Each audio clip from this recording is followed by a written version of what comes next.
Hi, I'm Joshua with Seth, and I'd like to talk to you for a moment about the future of meetings and events. I'm preparing to fly to New York this week to present at an in-person event in front of a live audience, and I can't help but reflect on the past 18 months and wonder what comes next. As you know, the corporate meeting and events industry completely shut down in March of 2020, and some of us were able to pivot successfully to virtual events, but many were not. If you'll remember, back in December of 2019, Zoom only had 10 million daily users.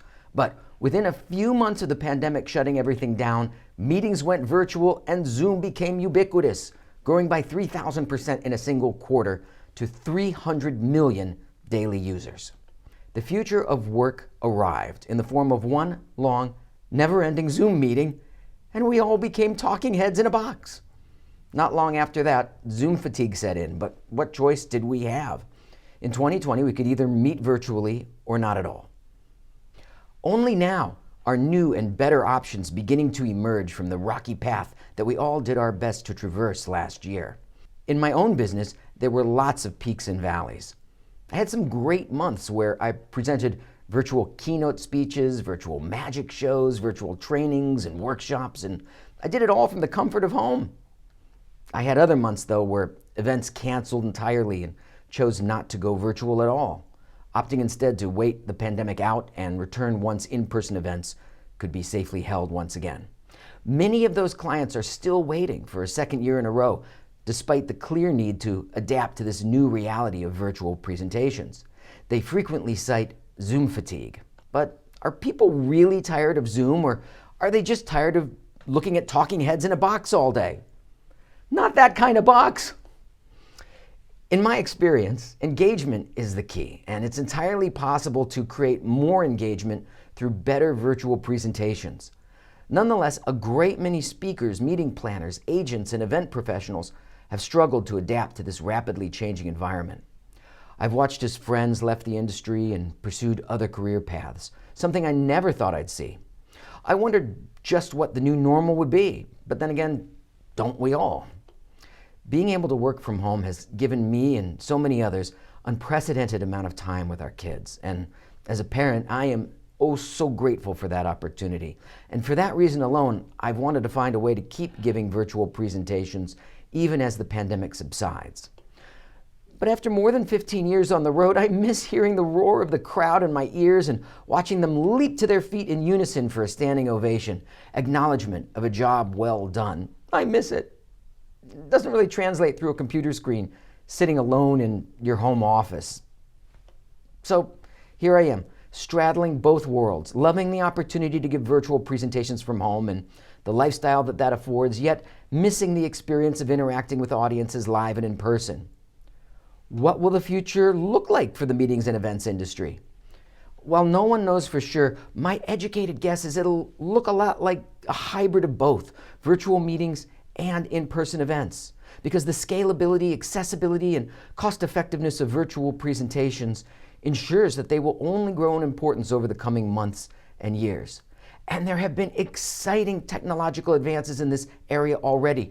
Video presentation solutions that you can see in this photo here, they were hacked together using different hardware and software solutions just 1 year ago, are already becoming seamlessly integrated into low-cost, easy-to-use apps such as which I'm using to make this presentation that you're watching right now.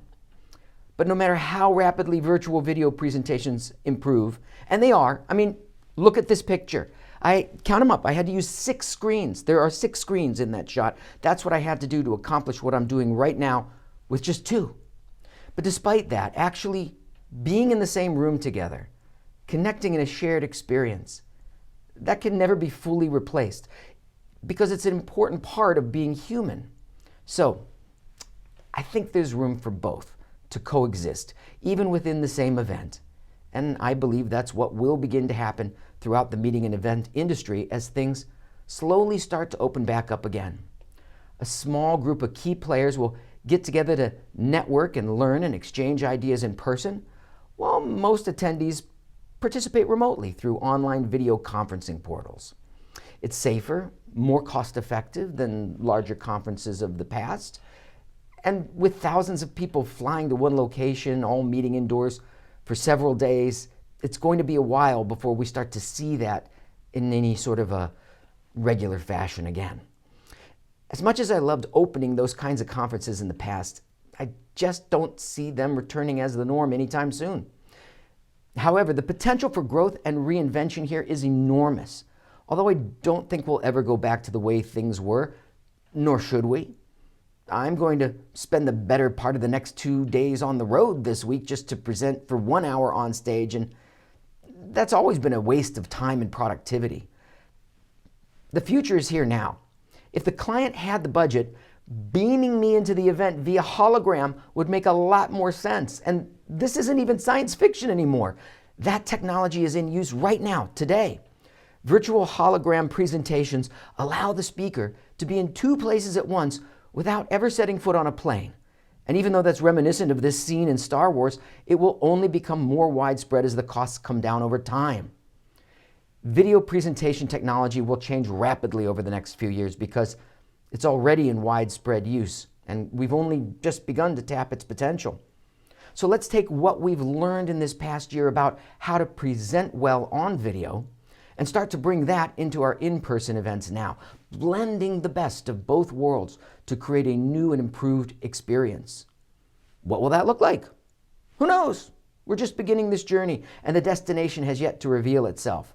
But I can see the direction that we are going from here, and it includes presenting on video. Video meetings became the norm during the pandemic because that's what we had to do. In a post-pandemic world, we will incorporate videos into all meetings, virtual and in person, because that's what we'll want to do. Because video has the potential to make those meetings better, more engaging, more cost-effective, more valuable, and more accessible to more people than ever before. The future of the meeting and event industry includes video. So the better you show up on video now, the better positioned you'll be for whatever comes next.